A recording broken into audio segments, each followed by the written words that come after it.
Pembahasan rancangan peraturan daerah tentang pengembangan kota layak anak ini akan mengakomodasi peran wan tanggung jawab lintas sektor dengan melibatkan sejumlah satuan kerja perangkat daerah di lingkungan pemerintah Kota Banjarmasin.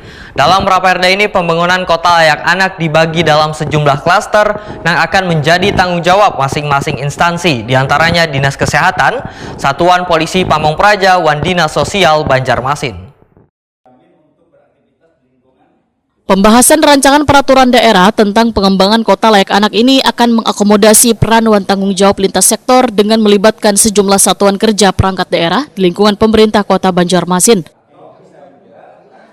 Ketua Pansus Raperda Pengembangan Kota Layak Anak Husaini Wetakoni Prima TV jelang tengah hari Jumat 4 Juli 2025 memadahkan dalam Raperda ini pembangunan kota layak anak dibagi dalam sejumlah klaster yang akan menjadi tanggung jawab masing-masing instansi, diantaranya Dinas Kesehatan, Satuan Polisi Pamong Praja, dan Dinas Sosial Banjarmasin.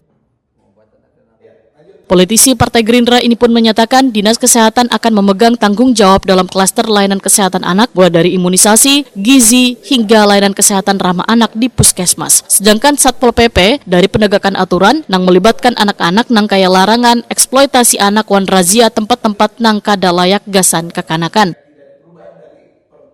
Dinas Sosial diamanahkan untuk menangani klaster rehabilitasi sosial wan perlindungan anak rentan, termasuk anak jalanan, anak nang berhadapan dengan hukum, serta anak dari keluarga kurang mampu.